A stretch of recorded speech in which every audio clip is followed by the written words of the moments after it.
여러분 안녕하세요. 서순진 교수입니다. 오늘도 공식 행사의 꽃이라고 볼 수 있는 의전 이야기 2편 두 번째 시간으로 서열 이야기를 해드릴게요. 자, 시작합니다. 의전 서열을 영어로는 Order of Precedence, precede는 앞서가다, 이거의 precedence 명사형, 오더가 순서가 되겠지요. 그럼 서열이란 무엇인가? 바로 의전의 핵심이 된다. 당사자, 또 그 사람을 대표하는 기관이나 국가, 그 지위, 표상 어떻게 될 것인가? 바로 이 서열에 의해서 그대로 드러나는 거지요. 기준은 공식 서열이 있고요. 관행 서열이 있어요. 공식 서열은 법령에 규정한 거지요. 헌법, 정부조직법 등등등.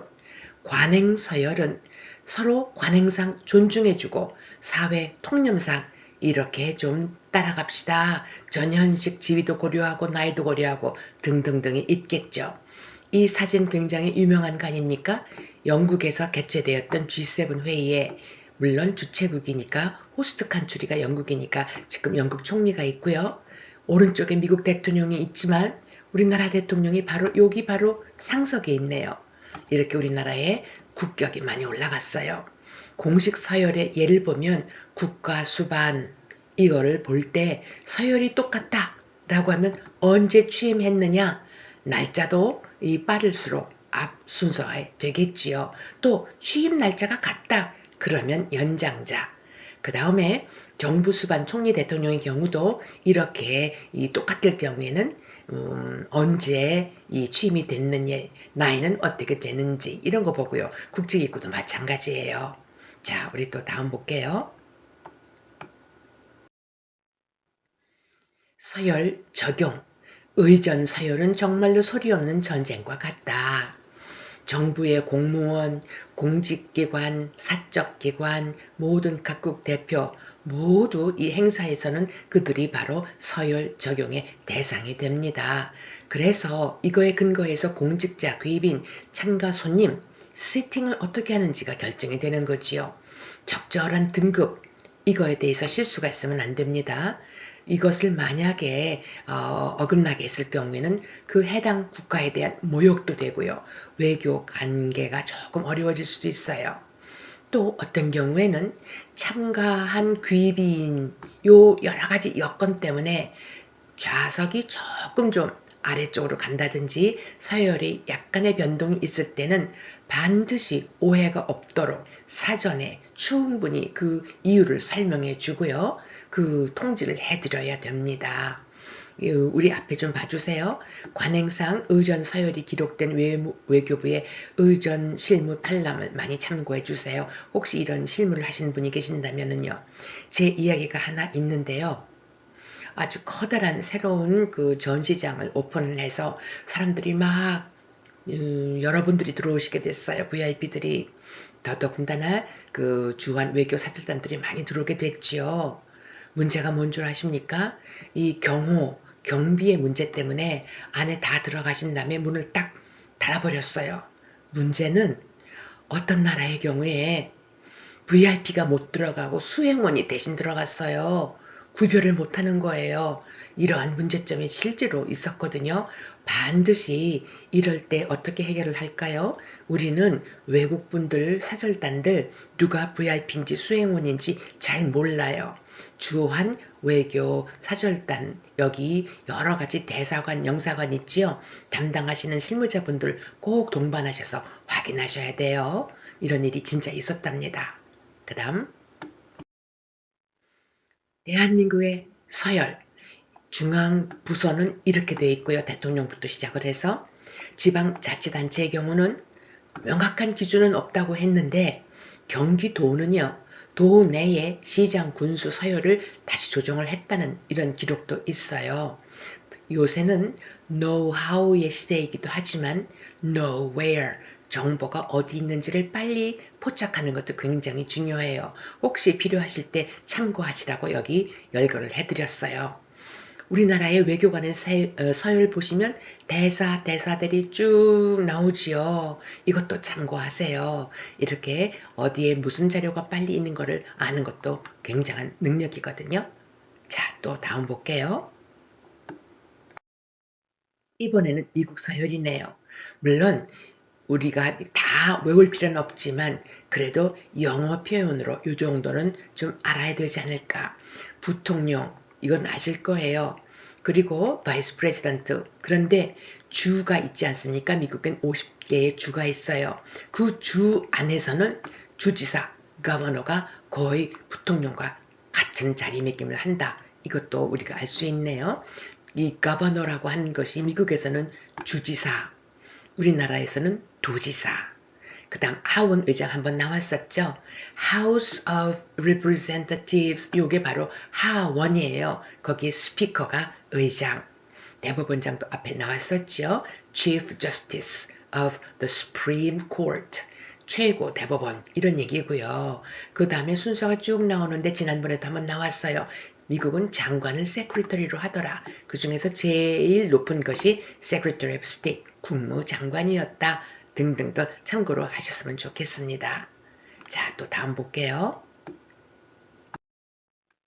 국제기구 서열, UN의 경우 사무총장을 Secretary General이라고 해요. 아, 이게 총리 예우를 하는군요. 요게 뭔지 아십니까? His Excellency. 만약에 여자면 Her Excellency. 상대방이 여성인지 남성인지 우리가 이름 가지고 판단이 안 될 때는 이렇게 약자를 해버리면 여성 남성의 문제점이 해결이 되겠죠. 이런 칭호도 굉장히 중요해요. 부총장이 됐다라고 할 때는 deputy를 앞에다 붙여주시면 됩니다. 이때 부 이자가 붙었을 경우에는 그 His Excellency, Her Excellency를 붙이지 않습니다. 그 다음 사무총장의 그 도움을 주는 보, 이게 어시스턴트예요. 이거는 대사급 예우를 하지만 역시 호칭 그 Excellency를 쓰지 않습니다. 그 다음에 국제기구 EU가 아주 이제 여러 가지 그 역할이 굉장히 많이 중요해졌어요. 그 집행위원장이 총리급, 또 EU 정상회의 때는 국가 원수, 대통령과 똑같은 그런 예우를 하게 됩니다. 부자가 붙었을 때 조금 아래 칸이겠죠. WTO 사무총장, OECD 사무총장 이것들은 전부 장관급 예우를 하더라. 이런 것도 참고 삼아 알아두시면 좋을 것 같아요. 이거에 준해서 혹시 그 지방 그 자치단체 여러 그 기관장들의 국제 행사도 있을 수 있지 않을까요? 여러 도와 또 지방의 여러 시가 자매 결혼을 외국하고 맺을 수도 있으니까요. 참고하면 좋겠어요. 또 볼게요. 네, 방명록 Visitors Book 요거를 준비할 때요. 방명록을 비치할 때는 그때로 안내를 해드리면 되고요. 다른 경우에는 여기 그림 보시는 것처럼 탁자에다가 보시면 되겠어요. 재밌는 게 뭔지 아십니까? 여기 우리나라의 이분 외국분을 오른쪽에다가 높은 자리로 예우를 해드렸어요. 방명록에 지금 서로 서명을 한 다음에 교차로 교대를 해서 바꾸지요. 또 만약에 이때 시찰을 한다든지 할 때는 그 대상 가까운 쪽으로 방문 인사에 위치를 하시고요. 안내자 경우는 이렇게 전방 우측에서 앞서가지고 안내를 하면 됩니다. 자, 설명할 경우는 반대로 좌측에서 설명드리고요. 자, 그 다음 볼까요? 엘리베이터는 어떻습니까? 문 가까운 순서대로 승하강을 한답니다. 지금 단추가 쭉 있을 때 여기 단추의 위치에 사람이 1번 그러니까 굉장히 깊숙이 들어온 거지요. 여기는 문에 가까운 순서대로 승하장 눈을 대는데 1, 2, 3, 4번의 순서라고 합니다. 제일 먼저 탑승자가 버튼을 눌러서 다른 분을 탑승을 도움하게 해주는 거고요. 물론 전용 엘리베이터가 있을 경우에는요. 상급자, 연장자, 여성, 고객 이런 순서라고 하네요. 이럴 때 작동자가 없다? 그러면 안내해줬던 그분이 이걸 하시면 됩니다. 재미있는 이야기 하나 해드릴게요. 엘리베이터를 영국에서는 리프트라고 얘기를 해요. 우리 스키장의 리프트 이것만이 아니고요. 그랬을 경우 한 번 앞서서도 얘기해 드린 적이 있는데 이 first floor의 숫자 1 대신에 ground floor 해서 G 글자가 있고요. 그 다음에 이제 그 G ground floor가 1층이라는 것, 이 영국이라든지 아니면 홍콩이라든지 이렇게 유럽 쪽에서는 1층을 ground floor로 한다는 것도 참고로 알아두시고요. 또 다음 볼게요. 야, 이번에는 외빈 차량 동승할 때 지금 여기 운전해 주시는 분이 계시고요. 외빈이 여기 앉거든요. 수행자가 바로 옆에 앉는 거예요. 물론 공식 초청일 때 이렇게 직접 수행을 하게 됩니다. 그러면 이 안내자, 동승한 안내자가 차량 앞쪽에 앉게 되지요. 또 내릴 때는 먼저 이 사람이 내리고 문을 열어드려서 그 외빈이 내리도록 하는 경우. 그런데 제 체험 스토리가 하나 있어요. 어느 국제 행사였는데 외국이었습니다. 그 높으신 VIP가 이 운전자 없이 직접 운전하시는 거예요. 그럼 우리나라 VIP 어디 앉으셔야 돼요? 여기 앉는 거예요. 그러면 저는 여기 앉았어요. 중간에. 두 분의 대화를 원활하게 해드리기 위해서 이런 특별한 경우도 있답니다. 네, 그 다음 또 볼게요. 자, 이번엔 회의장에 어떻게 좌석을 배치할 것인가. 우선 상대 측 몇 분이나 오시나 이 인원 숫자 확인, 그 다음 누구누구인지 명단 리스트, 이거를 알아야만 그걸 기초로 해서 우리 측도 그 등급 비슷한 분으로 숫자도 비슷하게 하게 되거든요. 그 다음에는 이 배석자는 어디까지 이 배석을 뒷자리에 하게 될 것인가, 여러 가지 사전에 주최 측하고 많은 상의를 하셔야 됩니다. 또 하나, 참가자 숫자가 굉장히 많다 할 경우 회의장 입구에 좌석 배치도를 해두면 여기저기 찾아갈 때 요 위치구나를 알 수 있죠. 왜? 테이블마다 번호가 있을 겁니다. 이제 그 얘기는 또 차후에 해드릴게요. 그 다음 통역을 하게 되는 그 준비의 원칙이 있습니다. 통역의 종류가 여러분은 얼마나 알고 계시나요? 수행 통역이라고 하면은 어떠한 그 시차를 할 때 걸어가면서 하게 됩니다. 그럴 경우에는 이 통역하시는 분은 그 포탑을 통역기기가 있어요. 그리고 다른 분들은 귀에다 꽂고 그 통역 내용을 들으면 돼요. 순차라고 하는 것이 이 사진에 보시는 것처럼 두 정상이나 VIP가 앉아있고 그 뒤에 이야기를 듣고 메모를 해서 또다시 말씀해 드리는 이런 순차 통역이 있게 되지요. 그 다음엔 동시 통역이라고 하는 거는 이 보시는 것처럼 소리를 듣자마자 계속해 나가는데 여기 여러 명의 동시 통역사들이 있어요. 부수가 여러 개가 있다는 얘기가 되겠지요. 중요한 거는 이 벽과 벽 사이가 유리창이 있어야 릴레이가 가능한 거예요. 이게 무슨 얘기냐고요? 설명드릴게요. 퀴즈부터 해볼게요. 이거 실 이야기였는데 지금 행사장에 사용할 수 있는 언어 수가 3개예요. 뭐 한국어는 당연히 하겠죠. 우리나라에서 했다면. 그 다음에 영어하고 그 다음에 중국어가 있다고 생각해 보세요. 그럼 영어, 중국어, 한국어 3개의 언어가 지금 이 행사장에서 요구가 된다. 그러면 동시통역 부수가 몇 개야 될까요? 3개? 2개? 4개? 네. 이렇게 말씀드려 볼게요. 지금 통역 부수 요쪽 하나에는요. 한국어를 얘기를 해주면서 이 사람이 영어를 얘기할 수도 있겠죠. 한국어, 영어 부수가 하나 있어요. 그 다음에 또 하나의 부수가 있어요. 여기 지금 중국어가 있다고 그랬잖아요. 그러면 한국어하고 코리안이에요. 중국어, 차이나를 하는 이런 통역 부수 2개만 있으면 돼요. 연사가 중국분이다. 그러면 이 부수, 중국하고 한국어 해주는 이 부수에서 그 중국 연사 이야기를 한국말로 해주면 옆에서 요거를 릴레이로 들어서 영어로 해주면 돼요. 그런데 이 내용을 잘 모르고 아주 부정의 사태가 있었답니다. 전체 그 세계 국회의장 올림픽 같은 4년마다 열리는 대규모 2,000명 정도 모이는 이런 회의가 있었어요. 국회에서 열렸었지요. 그때 여러 가지 언어가 굉장히 많이 필요한데 필요한 언어 수 빼기 1.